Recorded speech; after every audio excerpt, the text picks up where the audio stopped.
Welcome to maths and science tutoring sitting arrangement बैठक व्यवस्था का यह लेसन नंबर 3 है। इस लेसन 3 में आज हम सिटिंग अरेंजमेंट का थर्ड केस, जिसे मैंने कॉम्बिनेशन का नाम दिया था, इस केस की स्टडी करने वाले हैं।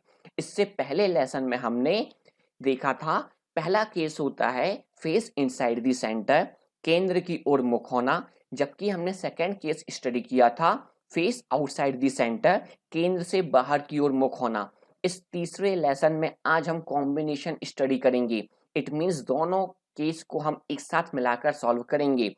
फर्स्ट केस जो होता है केंद्र की ओर मुख होना, सेकंड केस जो होता है केंद्र से बाहर की ओर मुख होना, इन दोनों को मिला दिया जाए तो कॉम्बिनेशन जनरेट हो जाएगा, जो आपकी स्क्रीन पर ये रहा। आप देख सकते हैं फिगर में कुछ पर्सन हैं जिनके फेस आउटसाइड द सेंटर हैं, कुछ पर्सन है जिनके फेस इनसाइड द सेंटर है। इस केस को मैंने कॉम्बिनेशन कहा था लेसन नंबर 1 में, जब मैंने आपको बेसिक कॉन्सेप्ट अंडरस्टैंड कराया था। क्लियर? आज हम इसी चैप्टर को आगे प्रोसीड करते हैं कॉम्बिनेशन के साथ। तो पहले बात करेंगे हम बेसिक कॉन्सेप्ट क्या होता है कॉम्बिनेशन का। तो जैसा कि आप फिगर में देख रहे हैं, कुछ पर्सन के फेस बाहर की ओर हैं, जबकि कुछ पर्सन के फेस केंद्र में अंदर की ओर हैं। तो हम इसको कहाँ से स्टार्ट करें, कैसे रीड करें, तो आपको याद रखना होगा, इस केस में हमेशा पर्सन टू पर्सन हमारा लेफ्ट और राइट चेंज हो जाएगा। जिस प्लेस में पर्सन बैठेगा उस प्लेस के हिसाब से हम उसका लेफ्ट और राइट सेट करते हैं। फॉर एग्जाम्पल, यदि हमारा एक पर्सन पी यहाँ बैठा हुआ है, चूंकि यह बाहर की सीट थी, बाहर की ओर इसका फेस है, तो इसका राइट हैंड ये वाली दिशा बनेगी, जबकि लेफ्ट हैंड आपकी ये वाली दिशा बनेगी। इतना क्लियर है? यदि कोई पर्सन इस सीट पर बैठा है, फॉर एग्जाम्पल कैपिटल क्यू बैठा है, चूंकि यह सीट अंदर की ओर देख रही है, तो इसका लेफ्ट राइट हम इसके अनुसार सेट करेंगे। क्यू का बनेगा ये वाला पोर्शन राइट हैंड, जबकि इसका ये वाला पोर्शन बनेगा लेफ्ट हैंड। क्लियर? तो इस टाइप के सम में आपको फोकस करना होगा, पर्सन टू पर्सन हमारा लेफ्ट और राइट चेंज हो जाएगा। दाएं हाथ कौन सा है, बाएं हाथ कौन सा है, हर सीट के अकॉर्डिंग चेंज होने वाला है। इसलिए इस सम को थोड़ा सा हाई लेवल कहा जाता है, टिपिकल होता है सॉल्व करना, क्योंकि हर सीट में हमको दिशा चेंज करनी होती है। अब कोई कंपलसरी नहीं है कि हमारे पास जो टेबल दी जाए, मेज दी जाए, वो गोलाकार हो, सर्कुलर हो सकता है वो हमें एक आयताकार या स्क्वायर शेप की टेबल दे दे। इसमें भी वही कंडीशन डालेगा, कुछ पर्सन फेस अंदर की ओर करके बैठेंगे, जबकि कुछ पर्सन का फेस बाहर की ओर होगा, जैसा कि आप फिगर में देख रहे हैं। जितने भी कॉर्नर्स वाली चेयर हैं, कॉर्नर्स वाले पर्सन, उन सबका फेस सेंटर की ओर है, जबकि जो भुजा पे बैठे हैं साइड पर, उनका फेस केंद्र से बाहर की ओर है। क्लियर? तो अब हम इसको स्टार्ट करते हैं। जैसा कि ऑनलाइन एग्जाम में सम आता है, हमें जैसा सॉल्व वहां करना होता है, सेम उसी प्रेजेंटेशन के बेस पे, उसी मेथड के बेस पे, उसी लॉजिक के बेस पे इस सेशन में भी हम वैसे ये सम करेंगे। तो चलिए स्टार्ट करते हैं। First sitting arrangement with combination variety. Clear? इसका सम आपकी स्क्रीन पर ये रहा। डायरेक्शन दी गई है हमें 1 to 5। निम्नलिखित जानकारी का ध्यान पूर्वक अध्ययन कीजिए तथा प्रश्नों के उत्तर दीजिए। हमें एक इंफॉर्मेशन दी गई है, उसके बेस पे नीचे दिए गए सवालों के आंसर भी फाइंड करने हैं। जबकि कहानी स्टार्ट हो रही है फर्स्ट पैराग्राफ से।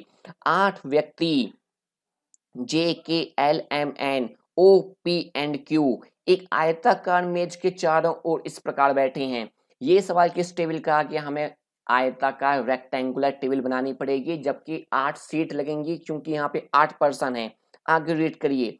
उनमें से 4 व्यक्ति मेज के 4 कोनों पर बैठे हैं तथा अन्य 4 भुजा पे बैठे हैं। 8 में से 4 कहाँ बैठेंगे? कॉर्नर्स पॉइंट पे, जबकि 4 कहाँ बैठेंगे? Middle of the as per. जो कोनों पर बैठे हैं, जो कॉर्नर्स पे बैठे हैं, वो मेज के केंद्र से विपरीत दिशा की ओर मुख करके बैठे हैं। इट मीन जो कॉर्नर वाली सीट होगी, वहां के पर्सन का फेस कहाँ होगा? केंद्र से बाहर की ओर होगा। आगे रीड करिए। और जो मेज की भुजाओं के मध्य में बैठे हैं, जो साइड के मिडिल में बैठे हैं, वे केंद्र की ओर मुख करके बैठे हैं। इट मीन्स उनका फेस सेंटर की ओर है, अंदर की ओर है।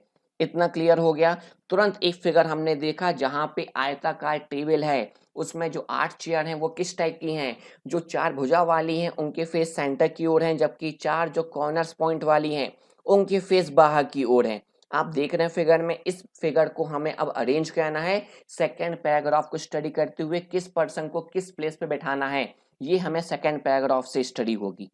फर्स्ट पैराग्राफ से हमें पूरी कहानी एक्सप्लेन हो गई, नंबर ऑफ पर्सन, टेबल का नेम क्या है, कौन कॉर्नर्स पे सीट है तो उसका फेस कहाँ है, साइड पे फेस जिनका है वो क्या है, पूरी कहानी उसने हमें फर्स्ट पैराग्राफ में एक्सप्लेन कर दी है। क्लियर? तो अब सेकंड पैराग्राफ को मैं स्टडी करके अरेंज करता हूँ। इसके लिए मैं सेकंड पेज ले लेता हूँ तो कि इस पेज में थोड़ा सा स्पेस कम है।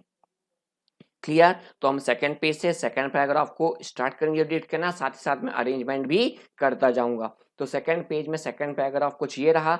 याद करिए मैंने आपको एक्सप्लेन किया है जब भी हम सिटिंग अरेंजमेंट सॉल्व करते हैं हमेशा दो फिगर कंसीडर करते हैं ताकि हमारा स्पेस टाइम मेहनत दोनों बच जाए। क्लियर हो गया सबको? तो तुरंत जल्दी से दो फिगर बना लीजिए। फिगर कैसे होने चाहिए? आयताकार टेबल होनी चाहिए, 8 चेयर में से 4 चेयर, जो कॉर्नर पॉइंट है उनका फेस बाहर, जो मिडिल ऑफ द एज है उनका फेस अंदर।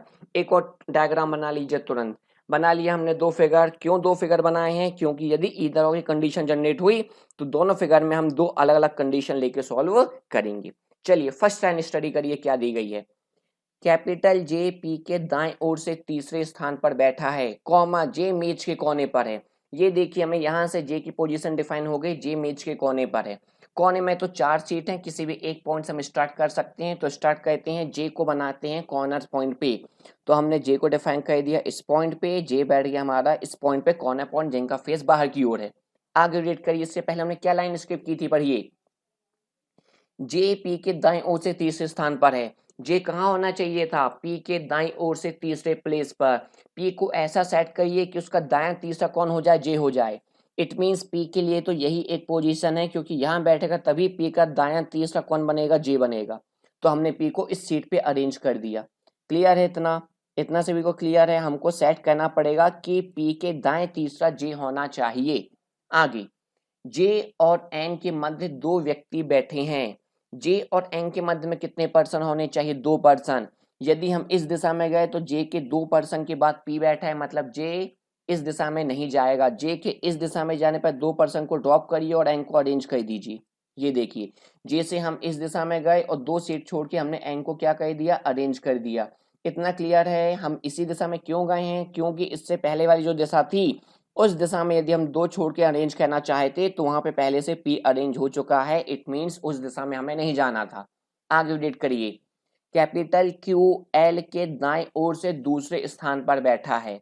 एल के दाएं दूसरा कौन होना चाहिए? क्यू, परंतु यहाँ पे एल की पोजीशन डिफाइन नहीं है, इस लाइन को अभी हम स्किप कर देते हैं। आगे, एल एन के आसन्न नहीं बैठा। ये इंपॉर्टेंट पॉइंट है, आसन्न। जब भी हमें आयताकार या स्क्वायर टेबल दी जाएगी तो इस शब्द का यूज किया जाएगा। इट मीन्स अगल बगल का पड़ोसी की बात हो रही है, निकटतम पड़ोसी की बात हो रही है, नेबर्स की बात हो रही है। तो पूरी लाइन क्या है? एल एन के आसन्न नहीं बैठा। इट मीन्स एल एन के आजू बाजू नहीं होना चाहिए। तो एन के आजू बाजू एल तो नहीं हो सकता, हमने दोनों प्लेस उसके कैंसिल आउट कर दी। एन के अगल बगल एल नहीं हो सकता है, हमने दोनों प्लेस कैंसिल आउट कर दी दोनों फिगर में। क्लियर? आगे रीड करिए। कैपिटल ओ के दाएं ओर से तीसरे स्थान पर बैठा है। ओ कहाँ बैठा है? के दाएं ओर से तीसरा। के की पोजीशन डिफाइन नहीं है, इस लाइन को अभी हम स्किप कर देते हैं। क्लियर? आगे रीड करिए। ओ एम के आसन्न नहीं बैठा। ये लाइन भी इंपॉर्टेंट दी गई है, देखिए शब्द आसन्न आ गया। इट मीन्स ओ एम का पड़ोसी नहीं होना चाहिए। यदि ओ एम का पड़ोसी नहीं है मतलब उसके आजू बाजू नहीं बैठेगा। क्लियर? हो गया पैराग्राफ कंप्लीट। अब हमने एक लाइन स्किप की थी, वो ये वाली लाइन थी। क्यू एल के दाएं ओर से दूसरा बैठा है। अब एल के पास जितनी पोजीशन है हम उनमें कंडीशन बनाते हैं, एल कहाँ कहाँ हो सकता है। क्लियर? यदि हमने एल को यहाँ पर अरेंज किया तो एल के दाएं दूसरा तो एन बैठा है, प्लेस खाली ही नहीं है क्यू के लिए, तो यहाँ पर तो एल नहीं हो सकता है। इतना कंफर्म हो गया। यदि एल यहाँ है तो उसके दाएं दूसरा इस प्लेस पे कौन आ जाएगा? क्यू आ जाएगा। क्लियर? अब एक और प्लेस बच रही है एल की, तो हम उसको सेकंड फिगर में कंसीडर करते हैं। यदि एल यहाँ है तो दाएं ओर में दो स्थान पे जाइए और किसको बिठा दीजिए? क्यू को अरेंज कर दीजिए। इतना क्लियर हो गया? इट मीन्स दो कंडीशन यहाँ से जनरेट हो गई हमारे पास, तो इन दोनों कंडीशन को हम सॉल्व करते हैं। जितनी भी एक्स्ट्रा चीज हैं उनको मैं रिमूव कर देता हूँ ताकि आपको अब समझने में या देखने में आसानी हो जाए। इतना सबको क्लियर हो जाना चाहिए कि हमने यहाँ पे दो कंडीशन क्यों बनाई है, क्योंकि दो कंडीशन ही फोकस कर रहा था एल, क्योंकि तीन कंडीशन में से तीन चेयर में से एक चेयर तो उसने ऑटोमेटिक कैंसिल कर दी, जहां पर उसके दाएं दूसरे में स्वीट भरी हुई थी एन के थ्रू। तो बाकी दो कंडीशन को हमने दो फिगर में कंसीडर कर लिया है, तो दो कंडीशन के बेस पर दो फिगर बन चुके हैं। अब हम आगे रीड करेंगे क्या कहानी दी गई है। एक और लाइन हमने स्किप की हुई है, पढ़िए क्या दिया है। कैपिटल ओ के दाएं ओर से तीसरे स्थान पर बैठा है। के को ऐसा सेट करिए कि उसका दाएं ओर से तीसरे स्थान पे ओ हो जाए। क्लियर? चलिए सेट करते हैं किसको, कैपिटल के को दाएं ओर से तीसरा। कितनी सीट खाली दिख रही हैं हमें, तीन सीट खाली दिख रही हैं। अरेंज करते हैं कहाँ पर हो सकता है। यदि के हमने यहाँ अरेंज कर दिया तो उसके दाएं ओर से तीसरे स्थान तो पोजीशन भरी है, इट मीन्स कि यहाँ नहीं है। तुरंत के को यहाँ से रिमूव कर दीजिए क्योंकि वहां पे दाएं तीसरे में एन भरा है। यदि के यहाँ पर हो गया तो उसके दाएं तीसरे जाने पर क्यू अरेंज है, इट मीन्स कि यहाँ पर भी नहीं हो सकता है। तुरंत इस केस को भी क्या कर दीजिए, डिलीट कर दीजिए। इतना क्लियर हो गया। अब के यदि यहाँ अरेंज हो गया तो इसके दाएं तीसरा एल बैठा हुआ है, मतलब के यहाँ पर भी नहीं हो सकता। इट मीन्स इस फिगर ने तो के की पोजीशन ही डिफाइन नहीं कर पा रहा है। इस फिगर में के की पोजीशन ही डिफाइन नहीं हो रही, मतलब अब हम इसको क्रॉस कर देते हैं। सेकंड फिगर में देखिए के लिए हमारे पास तीन चेयर दिख रही हैं, के को अरेंज करते हैं हम। क्लियर हो गया। के यदि यहाँ अरेंज हो गया तो इसके दायां तीसरा मीन्स इस प्लेस पे आइए और दाएं तीसरा कौन अरेंज हो जाएगा, कैपिटल ओ अरेंज हो जाएगा। क्लियर हो गया। आगे रीड करिए, हमने एक और पॉइंट क्या छोड़ा था, ओ एम के आसन में नहीं बैठा है, परंतु ऐसे में तो एम यहीं बैठेगा खाली स्थान पे और ओ एम का पड़ोसी बन जाएगा। इट मीन्स के और ओ यहाँ पर भी नहीं हो सकते हैं, तुरंत रिमूव कर दीजिए। अब हम के को सेट करते हैं इस प्लेस पर और के दाएं तीसरा अरेंज कर देते हैं ओ को इस प्लेस पे। अब कंडीशन सेटिस्फाइड हो रही है क्या, यस डेफिनेट हो रही है। के दाएं तीसरा ओ हो गया और ओ एम के आसन ने, इट मीन्स आजू बाजू नहीं बैठा है। इट मीन्स इस फिगर ने हमारी इस कंडीशन को सेटिस्फाई करते हुए फाइनल आंसर दे दिया, मतलब ये फिगर हमारा फाइनल फिगर कंसीडर हो गया क्योंकि इस फिगर ने सभी कंडीशन को सेटिस्फाइड कर दिया। अब हम जितने भी सवाल दिए गए हैं इनका सेकेंड फिगर के बेस पे आंसर फाइंड करते हैं। क्लियर हो गया। तो चलिए अब हम एक एक करके सम को स्टार्ट करते हैं रीड करना, देन हम उसका आंसर फाइंड करते हैं। तो फर्स्ट सम क्या दिया हुआ था, देखिए फर्स्ट सम दिया गया है कैपिटल के विकर्ण, विकर्ण मीन्स डायगोनल, तिरछी, डायगोनली विपरीत कौन बैठा है। देखिए के विपरीत, के विपरीत आपको कौन दिख रहा है फिगर में, देखिए जल्दी से, के विपरीत हमको दिख रहा है एल। इट मीन्स इसका आंसर क्या बनेगा, एल बनेगा। विकर्ण पूछा था, डायगोनली पूछा था, तो कैपिटल एल इसका आंसर है। Capital L means option number B पर टिक कर दीजिए। सेकेंड सवाल पर आइए, एम के बाएं से दूसरे स्थान पर कौन बैठा है। एम के बाएं से दूसरे स्थान पर जाना है। देखिए एम कहाँ है, एम दिख गया सभी को। अब एम के कहाँ जाना है, बाएं ओर से दूसरा, एम के बाईं ओर से दूसरा कौन बैठा है, ओ बैठा है। इट मीन्स आंसर क्या बनने वाला है, एम के बाईं ओर से दूसरे स्थान पर ओ बैठा है, ऑप्शन नंबर सी। क्लियर। सम नंबर 3 पर आइए, पी के दाईं ओर से गिनती की जाए, मतलब पी के राइट ओर जाना है, राइट हैंड पे जाना है। तो पी और के मध्य में कितने व्यक्ति हैं, देखिए फिगर में, के कहाँ जाना, सॉरी पी के कहाँ जाना था, राइट हैंड पर। पी के राइट कौन सा होने वाला है, ये दिशा होने वाली है। क्लियर। पी और के बीच में कितने व्यक्ति बैठे हैं, गिनिए, 1 2 3 4, कितने व्यक्ति हो गए हैं, 4 व्यक्ति हो गए हैं। तो आंसर क्या बनना चाहिए, 4 बनना चाहिए। 4 कहाँ दिया, ऑप्शन नंबर डी पर दिया हुआ है, ऑप्शन नंबर डी पे टिक कर दीजिए। फोर्थ सम पर आइए, एम के विपरीत में कौन बैठा है, एम के अपोजिट कौन बैठा है। एम के अपोजिट फिगर में देखिए एम के सामने पी दिख रहा है सभी को, तो आंसर बनेगा P. P means option number A for Apple. Clear. Fifth सवाल, एल के संदर्भ में एन का कौन सा स्थान है। एल से तुलना करनी और एन का स्थान बताना है। चलिए एल से रीड करेंगे, हम एन का स्थान बताएंगे। यहाँ पे उसने ये नहीं बोला दाईं और बाईं ओर, मतलब हमें दोनों काउंट करने पड़ेंगे, फिर हम इससे टैली करते हैं ऑप्शन से। एल से तुलना करिए, एन का स्थान बताइए। कहाँ है एल? एल आपको दिख गया होगा, बस एल से तुलना कहीं नहीं है और एंकर स्थान बताना है। यदि हम एल के दाईं ओर पे गए तो दाईं ओर से तीसरे स्थान पे बैठा है ये। क्लियर? यदि बाईं ओर गए हम तो बायां हाथ तो ये होने वाला बाईं ओर से 1 2 3 4 5, बाईं ओर से पांचवा, जबकि दाईं ओर से तीसरा। दाईं ओर से तीसरा, बाईं ओर से पांचवा आया है। देखिए क्या ऑप्शन है, बाईं ओर से पांचवा दिया है क्या? हाँ, यहाँ पे ऑप्शन नंबर सी दिख रहा है, बाईं ओर से पांचवा। तो आपको ऑप्शन नंबर सी में टिक करना पड़ेगा, बाईं ओर से पांचवे पर। क्लियर? तो ये सम आता है जब हमारे पास सिटिंग दी जाती है आयताकार या वर्गाकार टेबल के बेस पर। यहाँ पे कॉम्बिनेशन बना के दिया मैंने, जिनका फेस बाहर की ओर है, कुछ पर्सन का फेस अंदर की ओर है।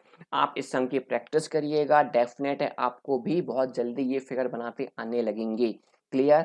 इसके बाद के लेसन में मैं फिर कुछ नए सवाल के सामने आपके सामने आऊंगा। तब तक के लिए जय हिंद ऑल ऑफ यू।